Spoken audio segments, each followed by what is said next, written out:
Greetings, folks. This is Naga in Cambodia coming at you. And guys, I'm not going to make this video long.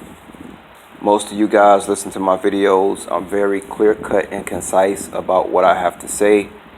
I get to the point. Okay? And the point is this. I had a realization a while back, not too long ago, that there is no such thing as equality. Okay? I think the whole notion of equality is causing a lot of mental illness in people all over the world. Specifically, the mental disorder that is called cognitive dissonance. Because when you tell somebody that they're equal to somebody else and they are just absolutely not, then that can cause some kind of mental disorder in a person. Because it all goes back to say, well, if I'm equal to this person, then why can this person do this and I can't do that? What is this God? Why did this God create me this way and this other person that way? If we are equal, then why didn't God create us all the same? Now, true, we all take a piss, we all take a dump, we all have to eat and sustain our bodies, so forth and so on. But it's pretty clear that we are not equal. I'll give you an example about the whole notion of women being equal to men. Now, from what I understand, there was a movement where women wanted to be equal to men as they found themselves as homemakers and they thought that maybe it was something better outside the home. And now that they have the college degrees and they have the salaries and they are not making just as much as men, they are making more than men. Matter of fact, everything is so backwards, the entire world has pretty much given everything to the woman, even here in Cambodia. As I see women working in retail, working in restaurants, and all the men are bumming around as bum taxi drivers and appearingly to me, damn near homeless here in Cambodia. This stuff is going on all around the world, guys. It's a worldwide agenda. Why it's being done, I don't know, but it's got to be the devil because everything is turned upside down, inside out. And so it's like an experiment, and we're just like specimens on a petri dish down here on this level. So let me start by talking about the equality that supposedly women are equal to men. I don't believe women are equal to men. I do not believe in 50-50. Every time I hear that notion, it drives me nuts. Because if it was a such thing as 50-50, you wouldn't even have to bring up 50-50. You understand that? That wouldn't even be brung up in the conversation. If there was actually a reality where there could be 50-50. Just think about what I said. If we were equal, why would you even have to bring up the notion of equality to begin with? The only time you even have to bring up the notion of equality or 50-50 is if you're not equal.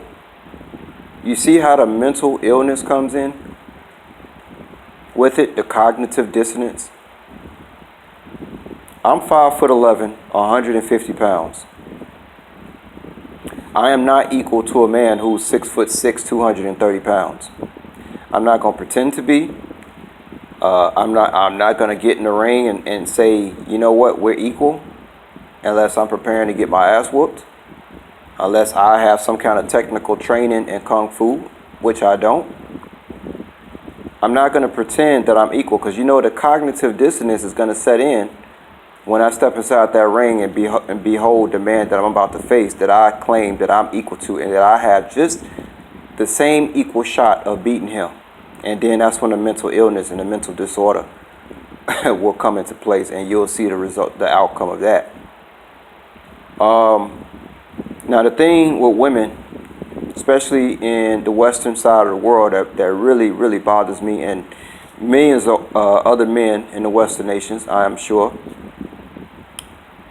is that when they were begging for equal rights and they came up out of the home, okay, and the government, aka devil, gave it to them. They knew that they was preparing for the destruction of specifically America in the first place. In every single society, including Rome, Rome did the same thing. They started giving up a lot of jurisdiction to women, and you see what happened to Rome. Whenever you give up power to women, that power, that nation will fall. And so women are just basically guinea pigs. They're being sucked into the game to believe that something is supposed to be equal. But guess what? If they got there, like I said, they got their college degrees now. They got their stuff. They got their salaries. They're making more than men. Why ain't they still happy? And think about this.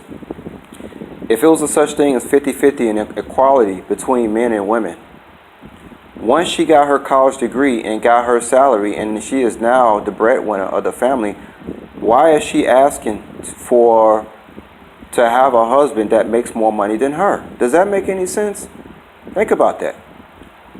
Does that make any sense? If the bread has been given over to you, why would you ask for somebody who has more bread than you?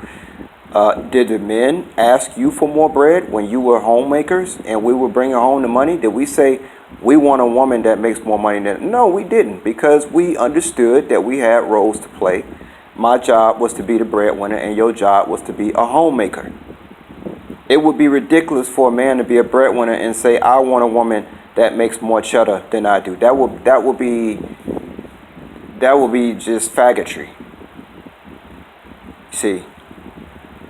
So what I'm saying is that, again, now that women have the money, have the degrees, got the jobs, that proves that we're not equal, because if they've been given all that stuff, why are they asking the man to be the breadwinner still? When all the bread's been given to you. And they still not happy. As a matter of fact, they're more miserable than they ever been throughout the history. Okay? Women are more miserable now that they have got the jobs, got the careers. They're more miserable than anybody on the planet right now is women with careers. See? Just goes back to the old saying, be careful what you ask for. Now, guys, me being on the other side of the world, I'm actually in a situation whereas I am the breadwinner, it only takes me or this brother Rollo from the Rollo Show to hit one ticket, on a sports parlay, whether it be a 4-teamer, 5-teamer, 6-teamer. We hit one ticket within 30 days, and that automatically qualifies us as the breadwinner in places like Cambodia. And let me tell you guys, I am not going to lie, I am freaking glad to be on the other side. And if I did have to come back to the States for any reason, you best believe it would be only to put some money aside to get my behind right back over here, because I refuse to be a part of a society that is backwards in thinking. And that's all I got to say about that, guys. Peace to everybody out there. Y'all take care out there, and peace.